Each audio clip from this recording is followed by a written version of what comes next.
भी है जी बिल्कुल सर, हम लोग सारे लोग पूरा सर इस पे हम अगर देखें तो आप यहाँ पे खड़े हुए हैं, बुंदेलखंड नेचुरल्स आप यहाँ पे खड़े हुए हैं। ये लगभग 2.5 हेक्टेयर का फार्म है और ये यूपी सोका या हम कहें अपीडा की जो रीजनल है यूपी में, यूपी सोका उससे ये रजिस्टर्ड है और ऑर्गेनिक पे ये सारे उनके मानक पूरे कर रहा है। आप यहाँ पे जो खड़े हैं, ये बिल्डिंग आप देख रहे हैं, ये बिल्डिंग वास्तविक तौर पे ये रहने के लिए आवास नहीं है, ये देसी सीड बैंक है हमारा ये, जहां पे हम उन बीजों को संरक्षित करने का प्रयास कर रहे हैं जो देसी बीज प्रचलन में धीरे धीरे जीएमओ सीड या हाइब्रिड सीड की वजह से बाहर होते जा रहे हैं। तो यहाँ सब्जियों के बीज भी हैं, फसलों के बीज भी हैं, हम उन्हें संरक्षित करते हैं जिसमें हम अगली पीढ़ी को हमारे देसी बीज देके जा पाए।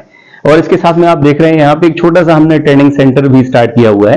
एक्चुअली ट्रेनिंग तो हम काफी, ट्रेनिंग नहीं कहूंगा मैं इसे, हमने जो अनुभव सीखे हैं पिछले 20 वर्षों में, 21 वर्षों पे रह के कि कैसे खेती करनी है, प्राकृतिक खेती में बाकी चीजों का समावेश कैसे करना है, इससे खेती लाभकारी हो सके।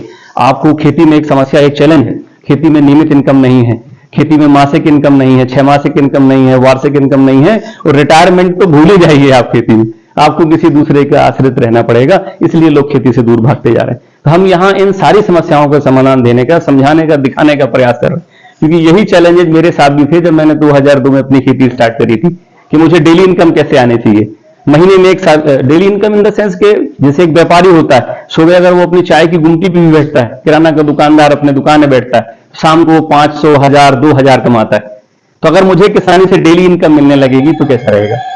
इसी तरीके से एक शासकीय कर्मचारी या प्राइवेट कर्मचारी की तरह मंथली इनकम कैसे आएगी मेरे पास, हर क्वार्टरली या 6 महीने में, साल भर में इनकम कैसे निकालूंगा मैं, और मेरा रिटायरमेंट प्लान क्या होगा। अगर मैं पूछूं डीटीओ साहब से, तो डीटीओ साहब को 40-50 लाख रुपए, 1 करोड़ रुपए हो सकता है रिटायरमेंट में इकट्ठे मिलेंगे, या हो सकता है मंथली मिलेंगे अगर ये एनपीएस से बाहर होंगे। तो इस तरीके से हम एक खेत में अपना व्यवस्था करते हैं कि हमें 25 साल के बाद कम से कम 50 लाख रुपए तो मिलने चाहिए रिटायरमेंट प्लान के तौर पे। तो हम ये यहाँ पे दर्शाने का प्रयास कर रहे हैं। ये मॉडल अभी कंप्लीट जमीन पे नहीं आया है, क्योंकि हमने 2020 इसका विजन लिया था कि हम 2020 में इसे पूरा कर पाएंगे। 2016 से हमने यहाँ पे काम स्टार्ट किया है, जहां आप देख रहे हो ये भूमि हमने क्रय की थी और ये लैंड बिल्कुल ही बेकार थी, उबड़ खाबड़ थी, एक भी पेड़ यहाँ पे नहीं था। तो पिछले 4-5 सालों में, 6 सालों में थोड़ा बहुत प्रयास किया है। तो 2024 तक हमारा जो मॉडल है, ईश्वर ने चाहा वो पूरा ग्राउंड पे होगा और आप देख पाएंगे कि एक सस्टेनेबल फार्मिंग कैसे होती है, जो फार्मिंग सेल्फ में सस्टेन कैसे करती है। अगला हम आपको यहाँ पे लेके चलते हैं सर, आप आइए यहाँ पे। एक छोटा सा प्रयास है, मैं यहाँ पे आपको दिखाना चाहूंगा।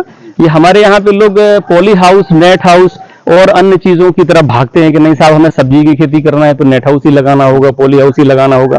तो एक बहुत छोटा सा नवाचार है, हमने अपनी जो मच्छरदानी थी जिसपे हम लेटते थे, उस मच्छरदानी में हमने इस सीजन में लगाने वाली जो कद्दू वर्गीय या कद्दू की सब्जियां थी, इसमें कद्दू है, लौकी है, गिलकी है, करेला है, खीरा है, ककड़ी है, इस तरह की तमाम तरह की हमने सब्जियों की पौध यहाँ पे लगाई है। अच्छा, इस पौध में हमने मच्छरदानी क्यों लगाई है, इसका भी एक रीजन है। देखिए ये जो समय है, इस समय 45 डिग्री सेल्सियस बुंदेलखंड में एवरेज टेम्परेचर रहता है, इवन 50 भी पहुंच जाता है।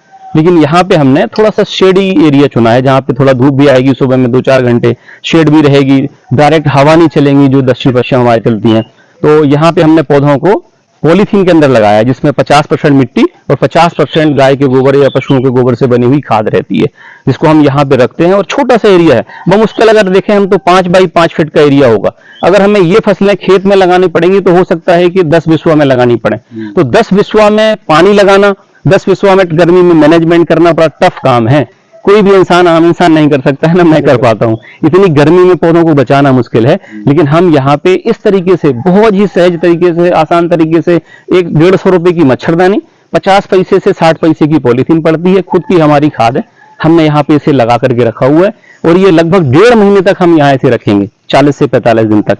जब ये फसल लगभग 1 फीट के आसपास की आ जाएगी, तब हम इसे मुख्य खेत में ट्रांसप्लांट करेंगे। तो क्या होगा कि टेम्परेचर भी डाउन आ जाएगा, मानसून आके बेहतरीन कर देगा और फेवरेबल कंडीशन होगी इसके ग्रो करने के लिए। और इसके लिए यहाँ पे हमने बहुत बड़ा कोई रॉकेट साइंस नहीं लगाया है, हमारी क्योंकि आवश्यकता सीमित थी, हमें अपनी किचन गार्डन के लिए लगाना था, तो हमने छोटा सा यहाँ पे 100-150 पौधे, एक दुगने पौधे लगाए हैं, एक पॉलीथीन में 2 पौधे हैं, तो 150 यानी कि 300 पौधे हमने लगा रखी। और ये हमारे पूरे बारिश में हमें खिलाएगा, और हो सकता है सर्दी के शुरुआती 1-2 महीने भी मैं सब्जी हमारे परिवार को खिलाता रहेगा। आप लोग आएंगे तो आप लोगों के लिए भी सब्जी तैयार उपलब्ध रहेंगी। ये मच्छरदानी लगाने का मेन जो पॉइंट है वो ये है कि इसमें कीट पतंगे नहीं आते, और अक्सर नर्सरी में देखा गया है कि लोग झोंक करके खूब भर भर करके पेस्टिसाइड डालते हैं, फंगिसाइड डालते हैं, कीटनाशी डालते हैं, उनके कुछ ना कुछ अवशेष इस फसल में रह जाते हैं, जो अवशेष आगे इनके फलों के रूप में आपको मिलेंगे खाने के लिए, फिर किडनी और लीवर और तमाम, फिर आप जानते हैं कैंसर।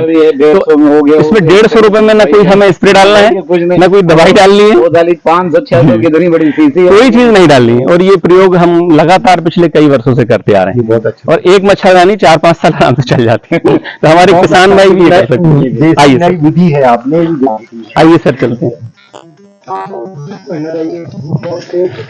आइए मैडम, सर आ जाइए।